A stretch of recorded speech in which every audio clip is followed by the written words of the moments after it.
नमस्कार दोस्तों। आज की कक्षा में हम देखेंगे एक सरल और महत्वपूर्ण टॉपिक विकारी शब्द सर्वनाम। तो शुरुआत करते हैं आज के टॉपिक की। भाषा में सुंदरता, संक्षिप्तता एवं पुनरुक्ति दोष से बचने के लिए संज्ञा के स्थान पर जिस शब्द का प्रयोग किया जाता है वह सर्वनाम होता है। तो इस लाइन से हम इतना तो समझ सकते हैं कि सर्वनाम कहते किसे हैं। सर्वनाम जो वो शब्द हैं जो संज्ञा के स्थान पर इनका प्रयोग किया जाता है, तो वो शब्द सर्वनाम कहलाते हैं। सर्वनाम का शाब्दिक अर्थ होता है सबका नाम। सर्वनाम, सर्व मतलब सब और नाम मतलब नाम, सभी का नाम। जितनी भी संज्ञाएं जिनका भी नाम है उनके स्थान पर ये शब्द जो प्रयोग किए जाएंगे वो सर्वनाम कहलाते हैं। इसलिए क्या मतलब हुआ इसका सर्वनाम का? सर्वनाम अर्थात सबका नाम, अर्थात सभी संज्ञाओं के स्थान पर प्रयुक्त होने वाले शब्द सर्वनाम कहलाते हैं। इससे क्या होता है? इससे वाक्य सहज एवं सरल हो जाता है। जो वाक्य है, जो वक्ता कह रहा है या कोई सुन रहा है या लिखा हुआ है, तो उससे क्या होगा? वाक्य सरल और सहज हो जाएगा और भाषा में सुंदरता आ जाएगी, संक्षिप्तता आ जाएगी और जो संज्ञा शब्द की पुनरुक्ति होती है उस पुनरुक्ति दोष से हम बच सकते हैं। जैसे सीता शाला नहीं आई क्योंकि सीता बीमार है। अब यहाँ पे सीता जो संज्ञा शब्द है यहाँ पे भी यूज किया गया है और ये यहाँ पे भी यूज किया गया है। तो इसके स्थान पर यदि यह कहा जाए सीता आज शाला नहीं आई क्योंकि वह बीमार है, तो यहाँ पे सीता शब्द का दोबारा प्रयोग, संज्ञा शब्द का दोबारा प्रयोग न करके वह सर्वनाम शब्द का प्रयोग हमने किया है। तो सर्वनाम के प्रयोग से यह वाक्य अधिक सरल एवं सुंदर बन जाएगा। इसको एक उदाहरण से और समझ सकते हैं। जैसे राम घर गया, राम ने खाना बनाया, राम ने खाना खाया, राम ने पढ़ाई की, राम 10 बजे सो गया। तो इसमें हमने संज्ञा शब्द जो राम है उसको जितनी बार प्रयोग किया उसकी जगह हम एक बार प्रयोग करें, फिर उसने खाना बनाया, उसने खाना खाया, उसने पढ़ाई की, वह 10 बजे सो गया। तो ये जो उसने और वह ये शब्द आए हैं जितने भी राम की जगह, तो वो क्या कहलाएंगे? वो शब्द सर्वनाम शब्द कहलाएंगे। तो सरल भाषा में समझ सकते हैं कि सर्वनाम का उपयोग कहाँ होता है? सर्वनाम का उपयोग होता है संज्ञा शब्दों के स्थान पर। अब हम इसकी परिभाषा देख लेते हैं। परिभाषा है संज्ञा के स्थान पर प्रयुक्त होने वाले शब्द सर्वनाम कहलाते हैं। जैसे मैं, तुम, वह, हम, आप, उसका आदि, ये सभी सर्वनाम के उदाहरण हैं। अब सर्वनाम के भेद। सर्वनाम के भेद, सर्वनाम के निम्नलिखित 6 भेद हैं। कौन कौन से? पहला है पुरुषवाचक सर्वनाम, दूसरा निश्चयवाचक सर्वनाम, तीसरा अनिश्चयवाचक सर्वनाम, चौथा है संबंधवाचक सर्वनाम, पांचवा है प्रश्नवाचक सर्वनाम और छठा है निजवाचक सर्वनाम। अब ये जो सर्वनाम के भेद है इनको हम एक ट्रिक, एक लाइन है उसके माध्यम से भी याद कर सकते हैं। वैसे 6 नाम जो प्रकार है भेद ये आसानी से याद रख सकते हैं, फिर भी अगर अपने को एक ट्रिक के माध्यम से याद करना चाहें तो वो ट्रिक भी आपको मैं बता देता हूँ। वो है पुरुष जब निश्चय अनिश्चय से गिरता है तो प्रश्न उठते हैं जिनका संबंध निज से होता है। एक बार वापस रिवाइज कर देता हूं मैं। पुरुष जब निश्चय अनिश्चय से गिरता है तो प्रश्न उठते हैं जिनका संबंध निज से होता है। यहाँ पे पुरुष जब निश्चय, तो पहले से पुरुष से पुरुषवाचक सर्वनाम, दूसरा निश्चय से निश्चयवाचक सर्वनाम, अनिश्चय से गिरता है तो अनिश्चय से अनिश्चयवाचक सर्वनाम, और गिरता है तो प्रश्न उठते हैं तो प्रश्न से प्रश्नवाचक सर्वनाम, और जिनका संबंध निज से होता है तो निज से निजवाचक सर्वनाम। ठीक है। अब पुरुषवाचक सर्वनाम में भी इसके 3 भेद बताए गए हैं। पहला है उत्तम पुरुष, दूसरा है मध्यम पुरुष और तीसरा है अन्य पुरुष। उत्तम पुरुष में कौन आता है? तो उत्तम पुरुष में आता है हमेशा वक्ता, जो अपनी बात को कहकर या लिखकर व्यक्त कर रहा है। वो एक वचन भी हो सकता है और बहुवचन भी हो सकता है। दूसरा है मध्यम पुरुष सर्वनाम, ये होता है जो अपनी बात सुन रहा है, श्रोता। उसमें तुम और आप आदर सूचक के लिए भी यूज कर सकते हैं और बहुवचन में भी यूज कर सकते हैं। तीसरा है अन्य पुरुष। अन्य पुरुष में वह और वे, ये इसके उदाहरण हैं। फिर और सर्वनाम के उदाहरण देखें, जैसे जो, सो, उसका, ये संबंधवाचक सर्वनाम है।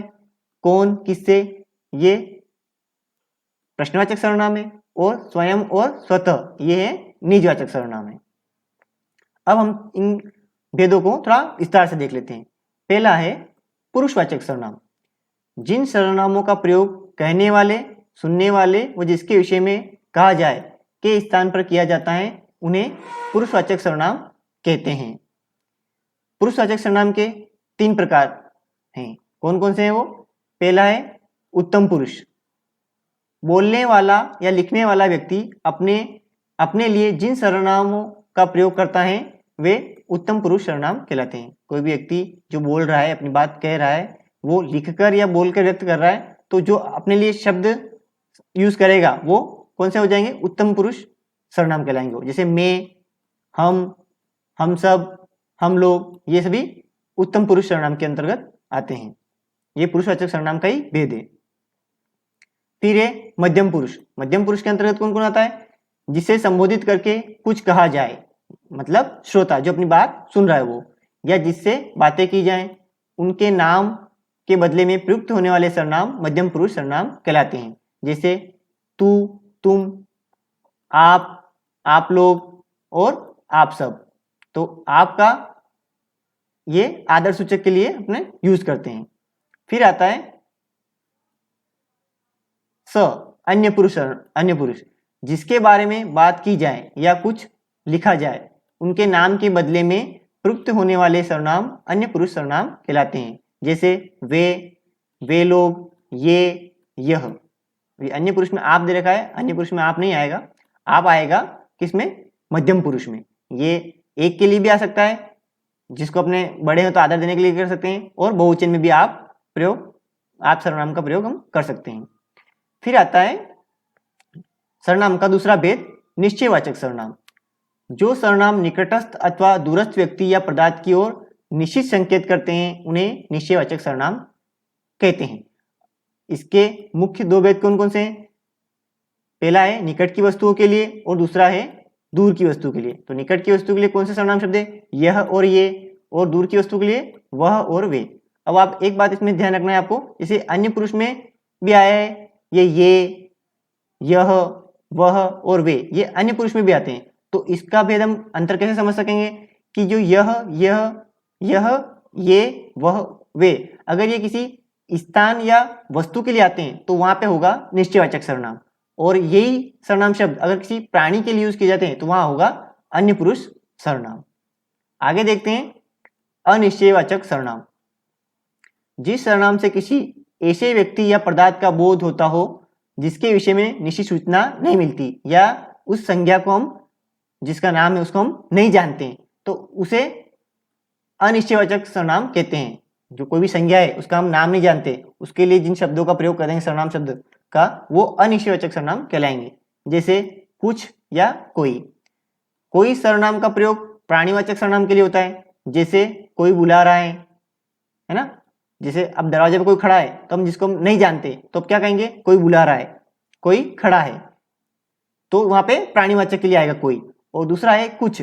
तो कुछ सर्वनाम का प्रयोग वस्तु के लिए होता है। जैसे पानी में कुछ है, घी में कुछ मिला है, पानी में कुछ है। अब वो कुछ जो गिरा है उसका नाम तो है पर वो हमारे लिए अज्ञात है, और उसके लिए हम क्या सर्वनाम शब्द का यूज करते हैं? कुछ का। तो यहाँ पे हो जाएगा ये अनिश्चयवाचक सर्वनाम।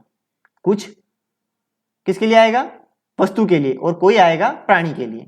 अब देखते हैं चौथा भेद, संबंधवाचक सर्वनाम। 2 उपवाक्यों के बीच में प्रयुक्त होकर एक उपवाक्य की संज्ञा या सर्वनाम का संबंध दूसरे उपवाक्य के साथ दर्शाने वाला सर्वनाम संबंधवाचक सर्वनाम कहलाता है। जैसे जो, जिसे, जिसका, जिसको। ठीक है, अब इसके उदाहरण देख लेते हैं। जो सोएगा सो खोएगा। यहाँ पे जो और सो ये दोनों कौन से सर्वनाम है? ये संबंधवाचक सर्वनाम है। जिसकी लाठी, उसकी भैंस। तो जिसकी और उसकी ये दोनों कौन से सर्वनाम हो गए? संबंधवाचक। जो सत्य बोलता है वह नहीं डरता है। तो यहाँ पे जो और वह दोनों कौन से सर्वनाम हो गए? ये भी संबंधवाचक हो गए। अगला देखते हैं नंबर 5 पे, प्रश्नवाचक सर्वनाम। जिन सर्वनाम का प्रयोग प्रश्न पूछने के लिए होता है उसे प्रश्नवाचक सर्वनाम कहते हैं। जैसे क्या, किससे, कौन। अब कोई वाक्य है जिसमें ऐसा सर्वनाम शब्द आए और अपने को लग रहा है कि सामने आए कोई प्रश्न पूछ रहा है, तो वो जो है शब्द वो क्या कहलाएंगे? प्रश्नवाचक सर्वनाम। और इन वाक्यों के अंत में हमेशा प्रश्नवाचक चिन्ह भी लगा होता है। जैसे वहां दरवाजे पर कौन खड़ा है, तो यहाँ पे जो कौन शब्द आया सर्वनाम शब्द वो क्या है? प्रश्नवाचक सर्वनाम है।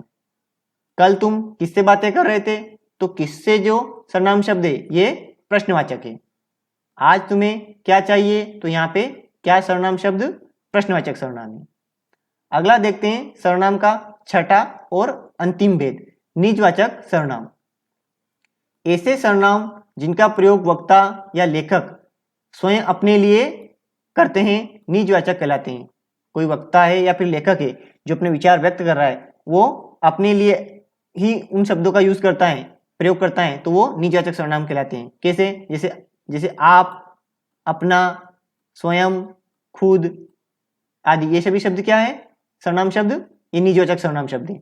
जैसे मैं अपनी पुस्तक पढ़ रहा हूं, तो यहाँ पे मैं अपनी, तो अपनी जो शब्द है वो क्या हो गया? निजवाचक सर्वनाम हो गया। आप अपने घर कब जा रहे हैं, तो अपने हो गया, ये निजवाचक सर्वनाम हो गया। इन वाक्यों में अपनी तथा अपने शब्द निजवाचक सर्वनाम है।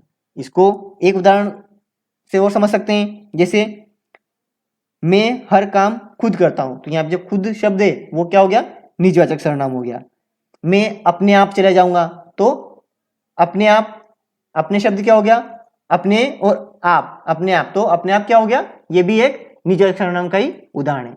तो आज की कक्षा में हमने देखा सर्वनाम की परिभाषा, सर्वनाम के भेद और सर्वनाम के कुछ उदाहरण देखे। ठीक है, तो अब आज की कक्षा में इतना ही। मिलते हैं अगली कक्षा में, तब तक के लिए नमस्कार, जय हिंद, जय भारत।